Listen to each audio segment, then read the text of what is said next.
up a daily fantasy. His number too high, then I'm probably fading him. He been on the road, he gon' eat up my salary. I hit up by, he gon' lie before lock. Play back to back, then I probably won't pick on the DFS bachelor, good as it gets. Build a few liners and hit me a leg. He had a good game, but it might be a trick. Log in the Slack so I know who to pick. Sharing our liners, we all gon' get rich. New to this game, you should come to the pad. You might want some cash and get a good laugh. DFS sports, we gon' run up a bag. He heard every game and it's making me mad. You buying your lineups, I think you a cheater. DFS bachelor, he the new leader, yeah.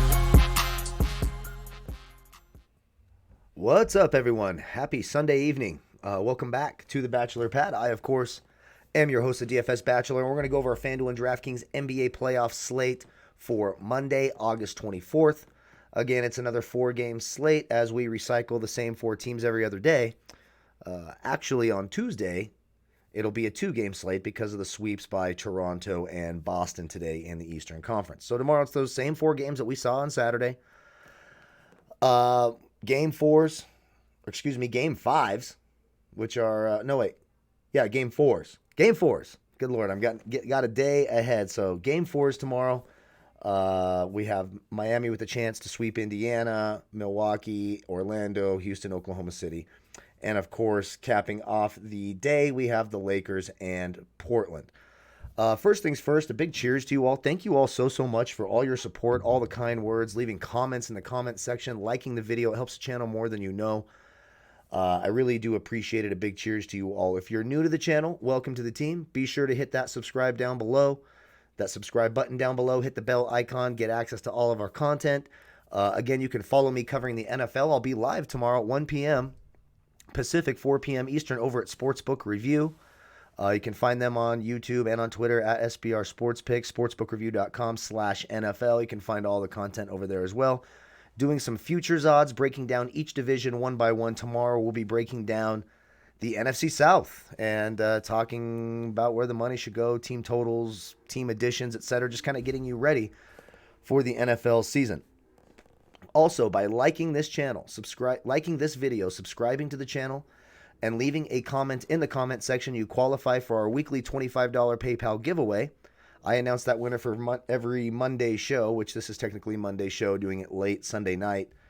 So I'm going to announce that winner right now before I forget. So our $25 winner is Angel Melanciano. So congratulations. I actually saw the comment that popped up in the randomizer was you saying, hey, I've been commenting and never win. Well, you won this time, so congratulations. Very important for these giveaways. I kind of got in trouble for the way I gave away my last one. So you need to have an active PayPal account. It needs to be able to accept money. Hit me up on the Twitter sphere. Let me know how I can get that to you.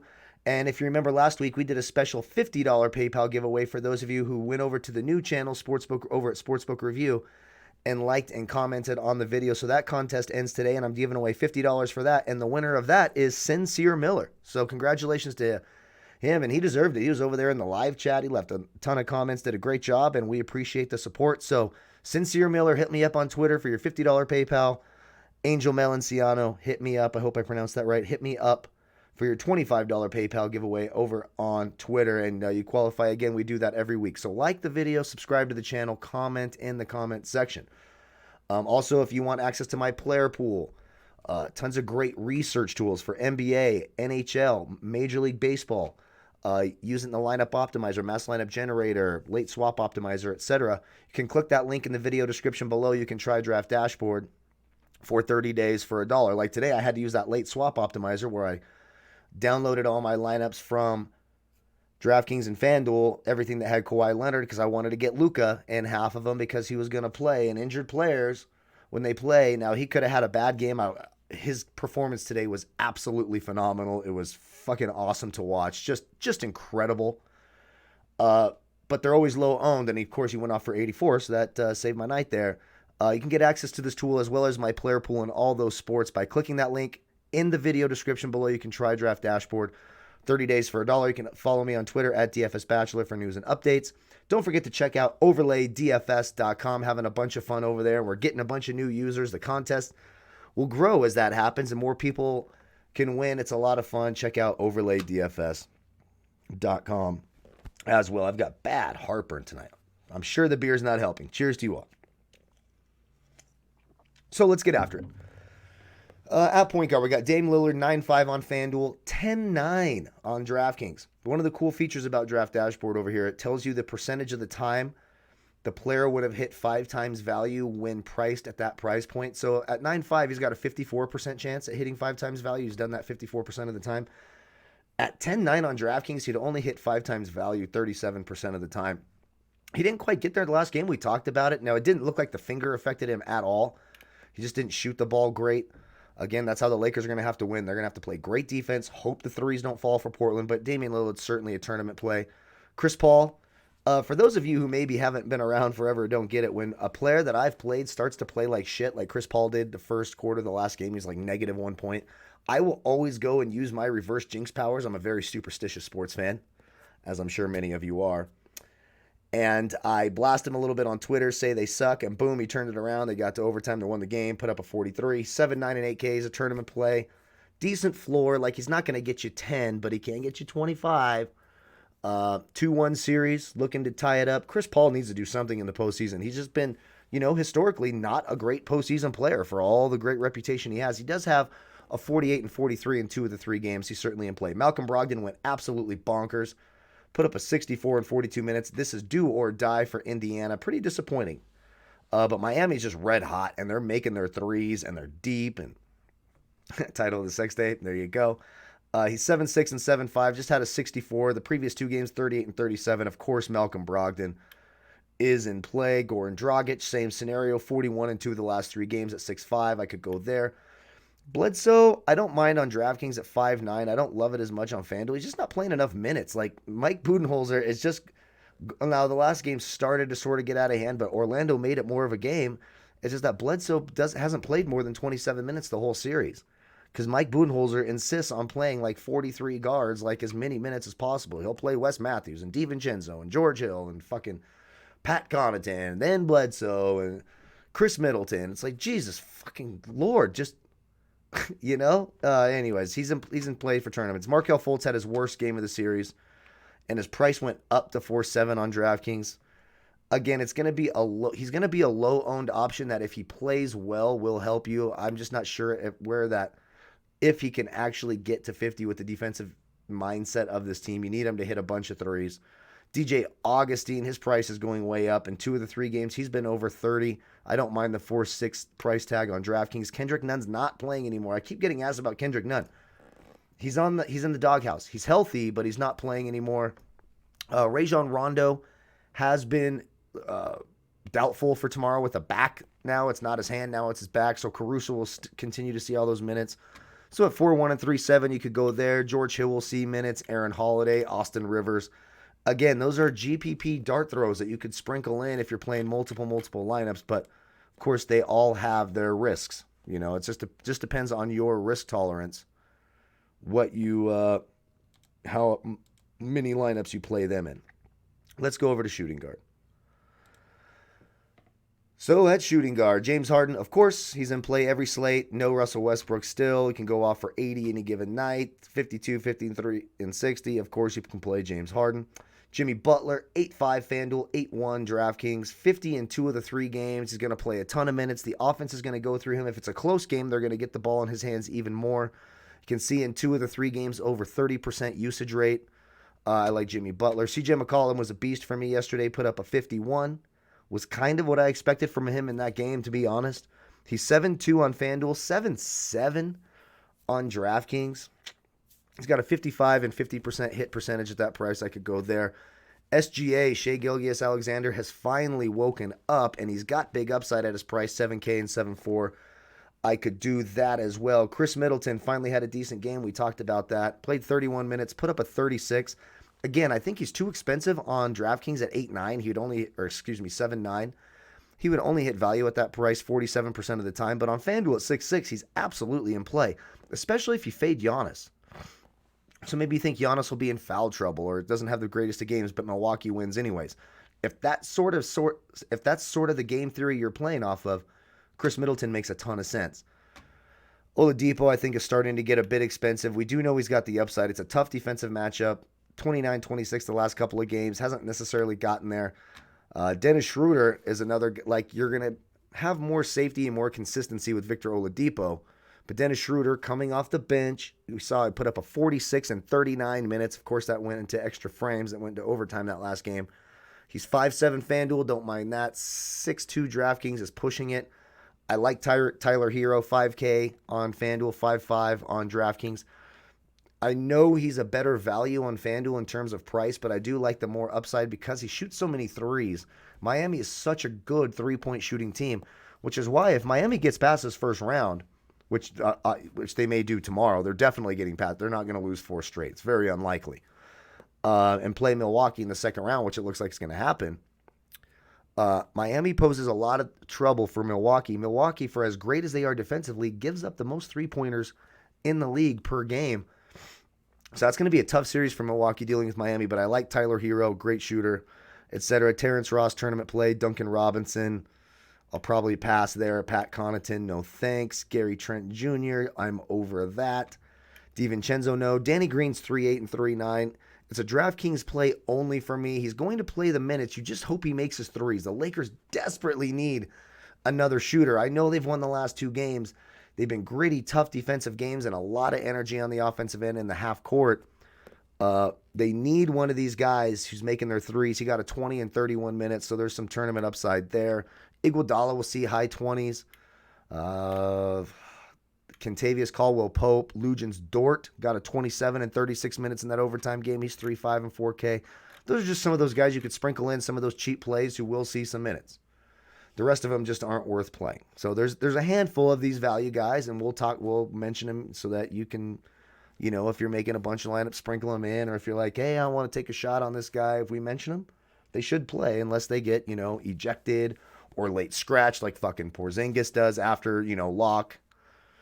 That's very frustrating. I totally get it. And again, that's risk tolerance. That's what's going to happen when you're playing. It's not, the fucking Kyle Lowry injury killed me. Kyle Lowry injury cost me so much tonight.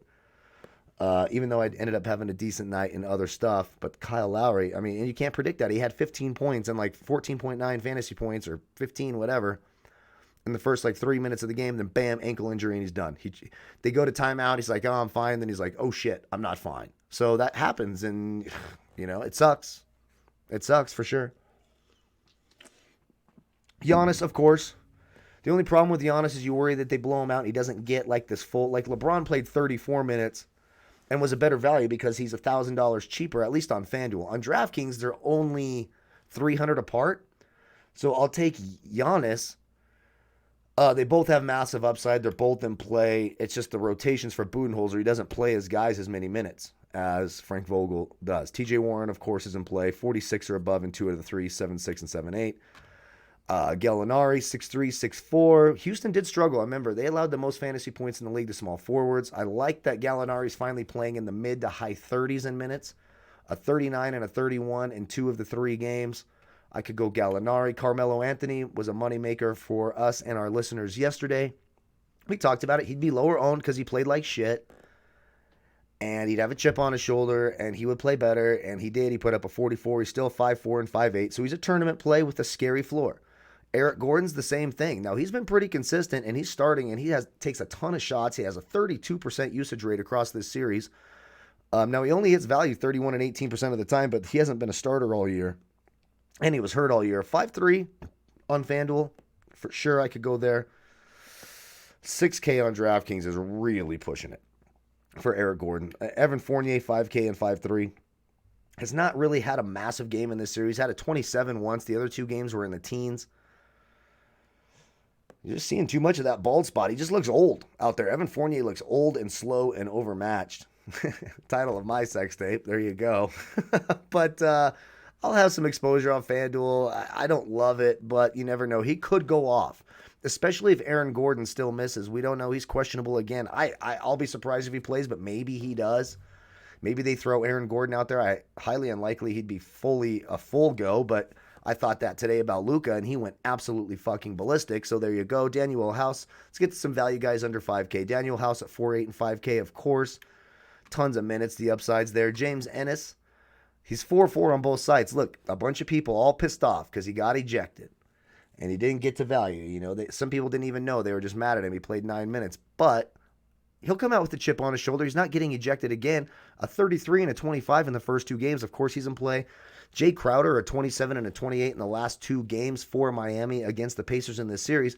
Both games he's been battling this ankle issue. So I expect that he'll play again. He still played 24 and 27 minutes. He's 4-4 and 4-2.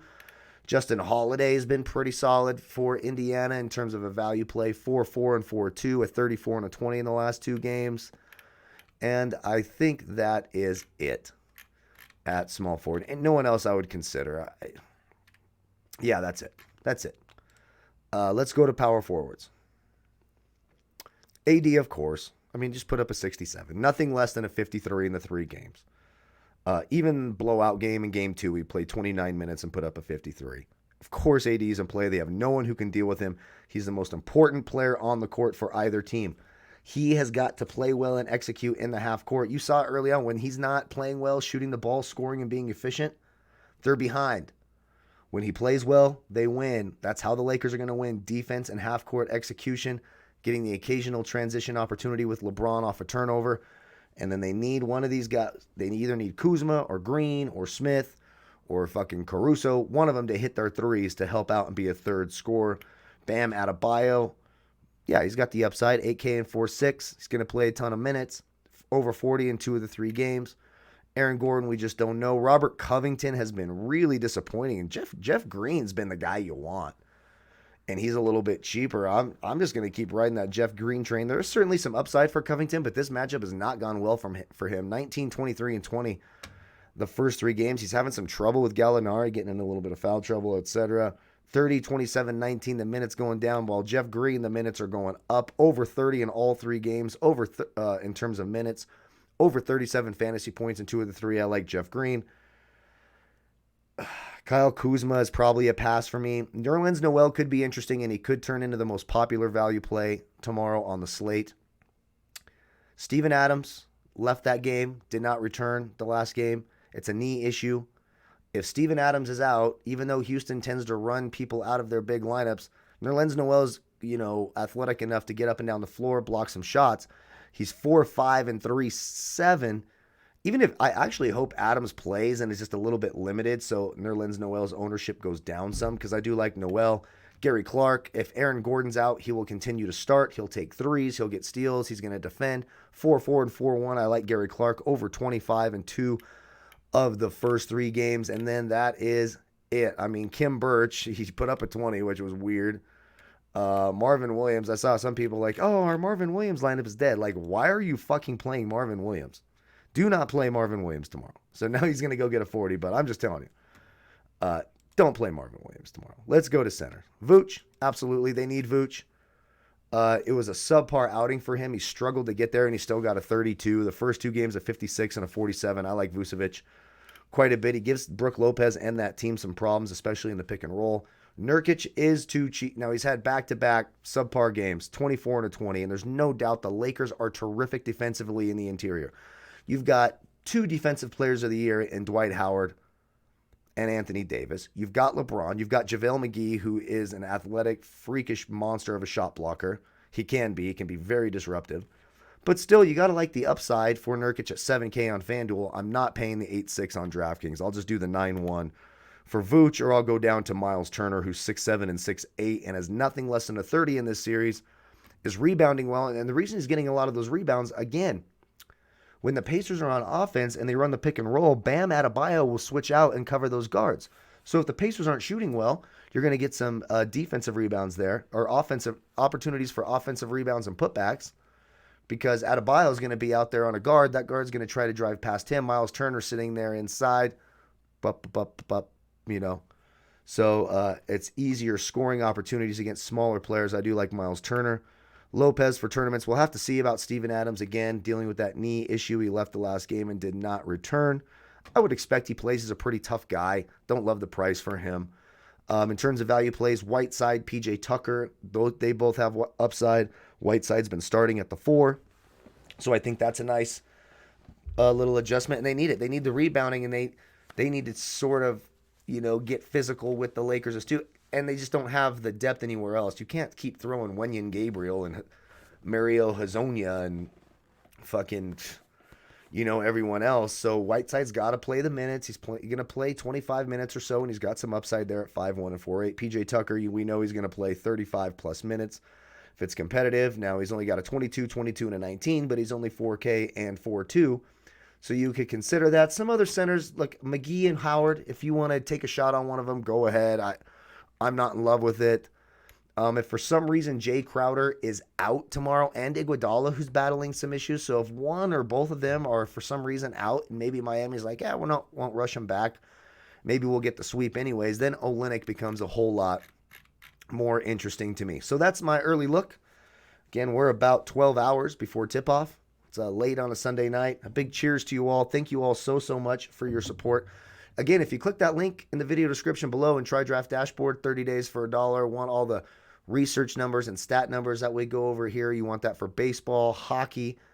NFL is right around the corner. The tools will be up this weekend, and I'm going to be breaking down some NFL DFS. Don't forget to check me out live over at SBR tomorrow at 1 o'clock Pacific, 4 o'clock Eastern. The video uploads after that as well. But for those of you who click that link and try Draft Dashboard, the most asked question I get is, how do you find your watched players? You'll simply click on your watched players tab. You can find it here from the side menu if you have your screen zoomed out enough, or from this 3-bar menu here, you can click watch players. And if you use that link, you'll see a blue box that says Watch DFS Bachelor's Picks, as well as a timestamp of when I last updated that player pool, so you know if I've gotten to the injury information that's just come out, etc. Then you can use it in the lineup optimizer, the mass lineup generators here, the late swap optimizer. Again, give it a click. Try it for 30 days for $1. Don't forget to like the video, subscribe to the channel, leave a comment in the comment section, qualify for next week's PayPal giveaway. Don't forget to check out Overlay DFS. Congratulations again to our winners. $50 to Sincere Miller, $25 to Angel Melanciano. Again, thank you all so much. Cheers. May the fantasy gods be with you all. Goodbye, folks.